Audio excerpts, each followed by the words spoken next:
Ground zero देख रहे हैं आप। मैं हूं आपके साथ पूजा मोहन पांडे।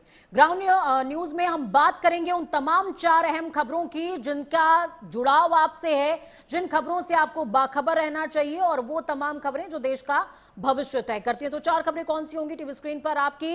बंगाल में कौन बनेगा मुख्यमंत्री, सबसे पहली खबर ये, क्योंकि यही उहापोह की स्थिति लगातार बंगाल में बनी हुई है। पहले ममता बनर्जी ने कहा कि वो कुर्सी छोड़ने को तैयार नहीं है। जब कुर्सी छूटी, राज्यपाल का शासन आया, उसके बाद अब अगली जो स्थिति है वो ये कि बंगाल में सियासत का सरगना या यूं कहें कि सत्ता की बागडोर किसके हाथ में होगी। आज कांग्रेस की सद्भाव यात्रा है जिसके लिए राहुल गांधी गुरुग्राम पहुंचेंगे। यहां से सद्भाव यात्रा का आगाज करते हुए वो नजर आएंगे।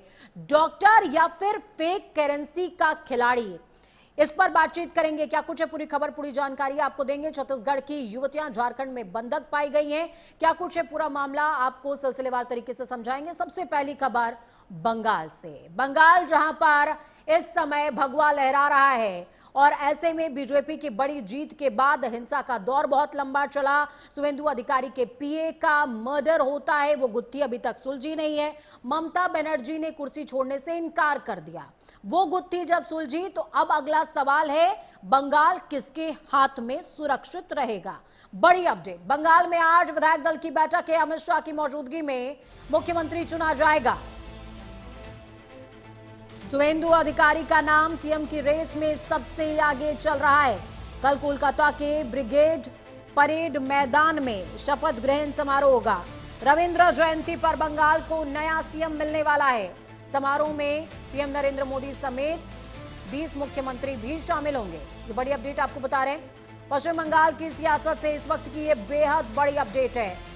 विधानसभा चुनावों में बीजेपी की ऐतिहासिक जीत के बाद आज सीएम के नाम से पर्दा उठ जाएगा। गृह मंत्री अमित शाह की मौजूदगी में आज शाम 4 बजे कोलकाता के विश्व बांग्ला कन्वेंशन सेंटर में नवनिर्वाचित विधायकों की अहम बैठक होने वाली है और माना यह जा रहा है कि ममता बनर्जी को भवानीपुर में मात देने वाले शुवेंदु अधिकारी इस रेस में सबसे आगे हैं। हालांकि अग्निमित्रा मॉल को माफ कीजिएगा अग्निमित्रा पॉल को भी दिल्ली बुलाया गया था। ये माना जा रहा है कि हो सकता है कि बंगाल में female CM versus female CM का दांव खेले बीजेपी। अब इस पर भी सबकी निगाहें टिकी हुई हैं कि आखिरकार कौन अगला मुख्यमंत्री होगा, किसके नाम पर मोहर लगने वाली है। कल रविंद्र जयंती के मौके पर ब्रिगेड परेड मैदान में भव्य शपथ ग्रहण समारोह आयोजित किया जाएगा जिसमें पीएम नरेंद्र मोदी समेत 20 मुख्यमंत्रियों की मौजूदगी होगी। 20 मुख्यमंत्री कौन से? एनडीए शासित प्रदेशों के ये मुख्यमंत्री होंगे जो कि बंगाल के मंच पर नजर आने वाले हैं। एक तरीके का शक्ति प्रदर्शन है और ये नई बात नहीं है क्योंकि बीजेपी अमूमन जहां पर भी सरकार बनती है अन्य बीजेपी शासित राज्यों के मुख्यमंत्रियों को मंच पर जरूर बैठाती है।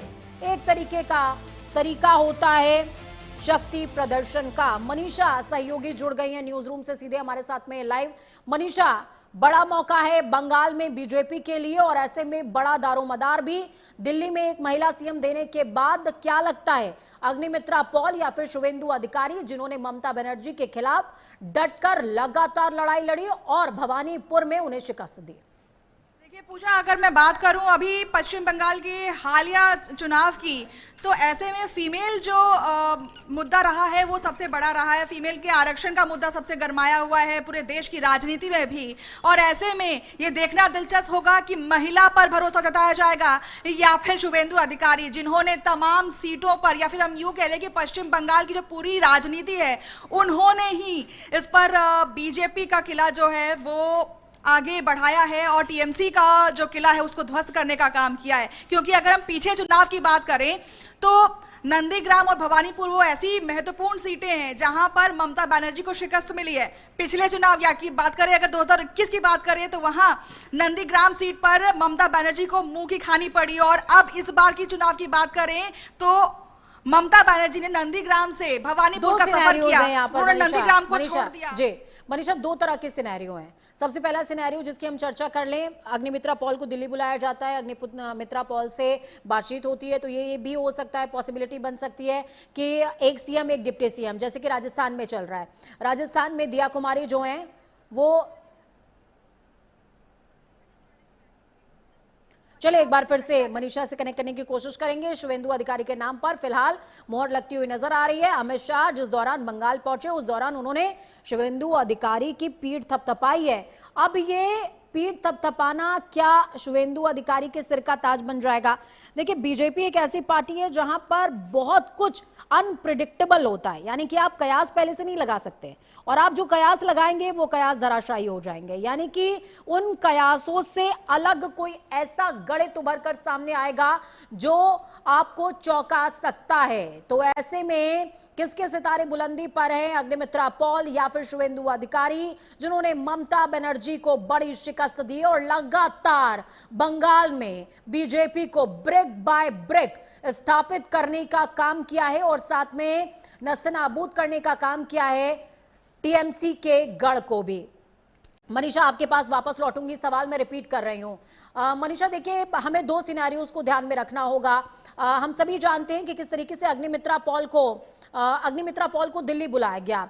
अब यहां पर बीजेपी एक तरीके का दाव चल सकती है, जो कि राजस्थान में भी है, जहां पर दिया कुमारी जो है उप मुख्यमंत्री के किरदार में है और जो मेल है वो मुख्यमंत्री हैं। ऐसे में और भी राज्यों के अंदर इस तरीके का गणित देखने को मिला। बीजेपी शासित राज्यों की बात करें, यूपी में तो 2 उप मुख्यमंत्री हैं। तो क्या ऐसे में ये गणित बन सकता है बंगाल के लिए? हो सकता है इसलिए अग्निमित्रा पॉल को वहां पर बुलाया गया हो दिल्ली में बातचीत करने के लिए। प्लस अमित शाह ने शुभेंदु अधिकारी की जिस तरीके से बंगाल पहुंचने पर पीठ थपथपाई, लग रहा है कि ताज उनके सिर पर जा रहा है। चांसेस आर वेरी हाई, क्योंकि मैं बताऊं आपको कि इस वक्त 2 जो मुद्दे हैं वो बेहद चरम पर हैं और ऐसे में ये जो कंपटीशन है वो नेक टू नेक का हो जाता है। क्योंकि एक तरफ शुभेंदु अधिकारी हैं, क्योंकि उनका भी मन बना करके रखना हो, क्योंकि वो बेहद प्रभावशाली नेता पश्चिम बंगाल में है और बीजेपी के लिए वो संजीवनी का काम कर चुके हैं। ऐसे में उनको अपनी महिला नेता या फिर महिला चेहरे को भी उजागर करना है, महिला सीट को भी बुलाना है। तो ऐसे में ये कॉम्पिटिशन बेहद देखने वाली बात है, बेहद नेक टू नेक है। और अब से कुछ ही देर में जब ये मीटिंग होगा उसके बाद ये बिल्कुल स्पष्ट हो जाना है कि कौन सा नेता है वो जो अगला सीएम होगा, कौन सा वो नेता है जो अगला जो इतिहास है वो बंगाल के इतिहास के पन्नों पर अपने रचने वाला है। बिल्कुल, बहुत शुक्रिया मनीषा हमारे साथ जुड़ने के लिए, अहम जानकारी साझा करने के लिए। तो देखिए, बंगाल जिस पर सभी का फोकस है और जहन में बसा हुआ है, बीजेपी ने बहुत संघर्ष किया बंगाल को अर्जित करने के लिए और